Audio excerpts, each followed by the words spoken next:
Before we start, hit like, subscribe, and share this video with your friends.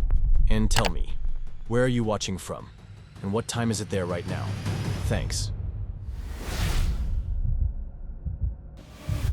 I thought I knew my father. That night in his basement, I realized I didn't. The basement door had always been locked when he was alive. Even as a kid, I had wondered what was behind it. But he would shut me down with a stare sharp enough to keep me away. After his funeral, the house was mine to clear out. When I slid the key into the padlock, it felt like I was trespassing in his life. The smell was the first thing to greet me. Mildew, dust, and underneath it, something metallic, faint, but undeniable. The bulb above the stairs hummed as it flickered to life. I remember my hand tightening on the rail, suddenly unsure if I wanted to know what he had hidden down there. My father was a cop for over 30 years. To the town, he was a man of respect, a veteran, a protector. At home, he was colder. He didn't hit me or scream, but he kept himself locked inside, like a stranger living under the same roof. He'd tell me, "Some things are better left unsaid," whenever I asked about his work. As a kid, I noticed little things. He'd come home late and wash his hands until they were raw. He'd sit at the kitchen table with the newspaper, but his eyes would stay fixed on the window, like he was waiting for someone. And the basement, always sealed with a heavy padlock, never mentioned, never explained.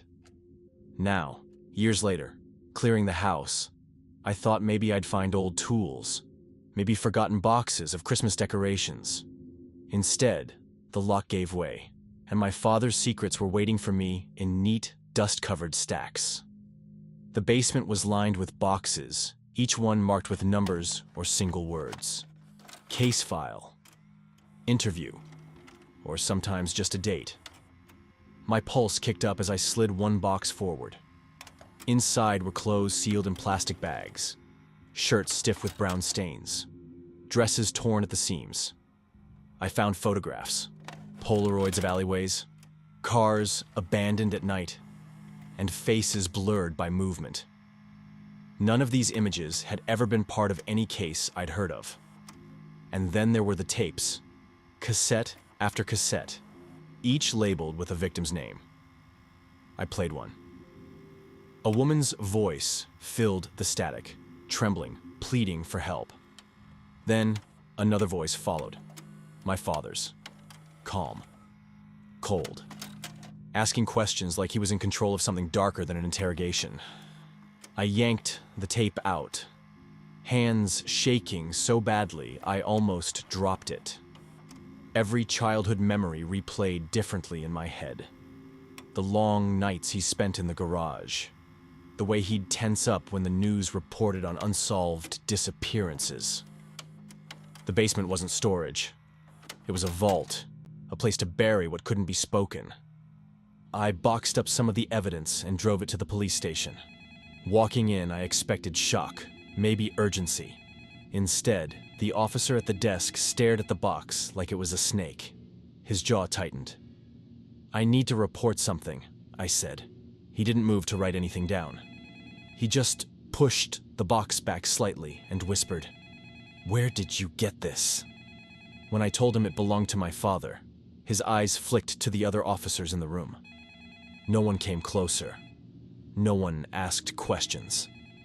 As I turned to leave, another officer stepped into my path, older, with tired eyes. He leaned close and muttered, "Your father wasn't the only one. Forget what you found." His hand squeezed my shoulder, not in comfort, but in warning. That was the moment I realized the basement wasn't just my father's secret. It was theirs. A network of silence stretching back decades. I still have some of the boxes. I didn't dare leave them all at the station. They sit in a storage unit under a fake name. And every time I unlock that door, I feel like I'm being watched. I live with the fear that one day, someone will come for them. Or for me. What terrifies me most isn't the thought that my father was a monster. It's the thought that he wasn't alone. The people we're told to trust can be the ones hiding the darkest truths. And sometimes, silence is more dangerous than the crimes themselves. That's why I'll never open another box. Not alone. Not ever again.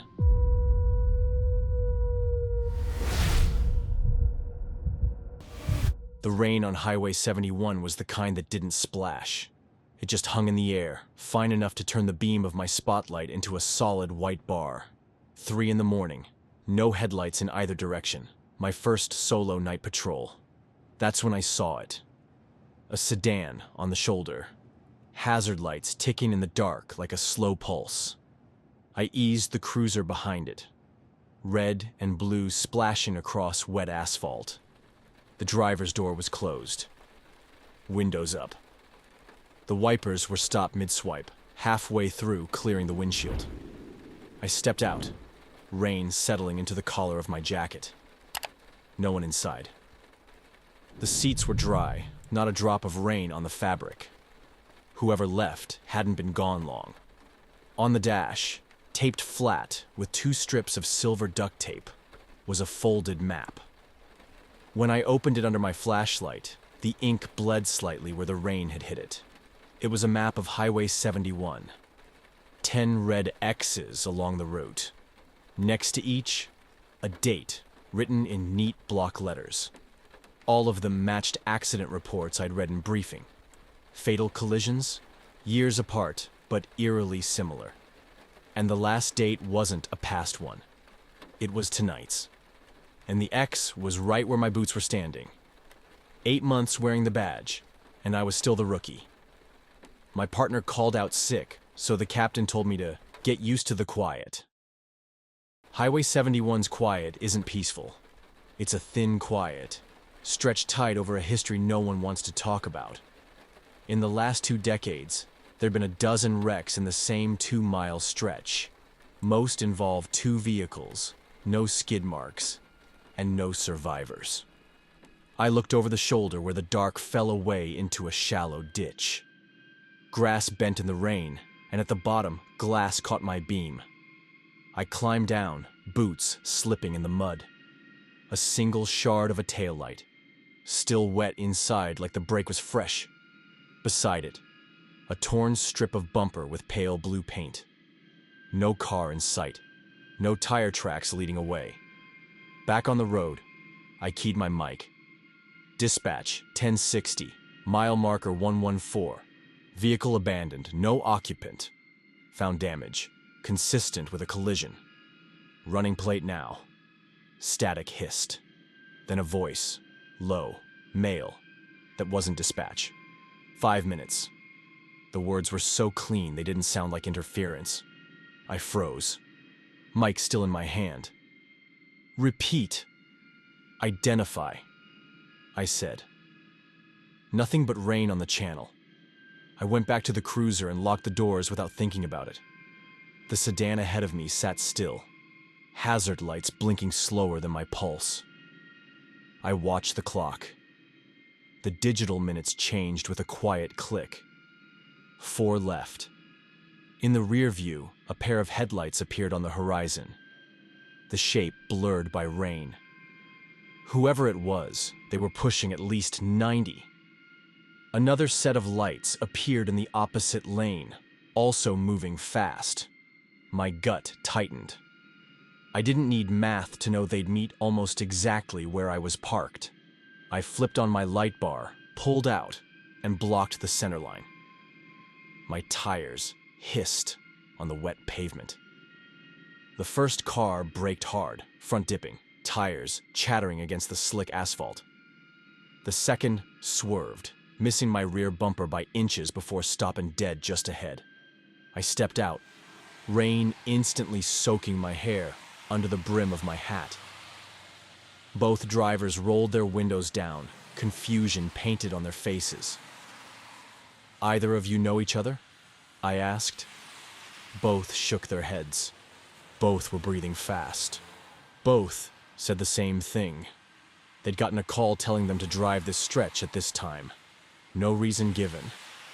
I walked past the first car to check the second. a black pickup with Missouri plates. As I passed the passenger side, my flashlight cut across something on the seat. A manila envelope. Same size, same type I'd seen in evidence photos from another county. One from a case I'd only heard whispers about in briefing. The driver noticed my stare and put his hand over it, sliding it toward him. "That's mine," he said. I didn't push. Something in his eyes told me it wouldn't leave his hands. And I wasn't going to open that fight in the rain. When I turned back toward the shoulder, the abandoned sedan was gone. No taillights in the distance. No tire spray hanging in the air. Just wet blacktop and the hiss of rain in the ditches. I checked my watch. Exactly 5 minutes since the voice on the radio. I wrote up the near collision. 2 separate vehicles, unknown connection. Both given anonymous instructions to be here, now. I didn't mention the envelope. Didn't mention the missing sedan or the map it carried. When I got back into the cruiser, there was something on my seat. Another map. Same highway. Same neat red X's. But now, a new one at the bottom corner. Next to it, my name. Cole. R. And the date. Exactly 1 week from tonight. I folded it once, slid it into my jacket, and started the engine. The wipers cleared the windshield, but the feeling stayed. That I hadn't avoided something tonight. I'd only been moved 1 square forward on someone else's board. Accidents don't happen on schedule. Not unless someone writes the schedule first.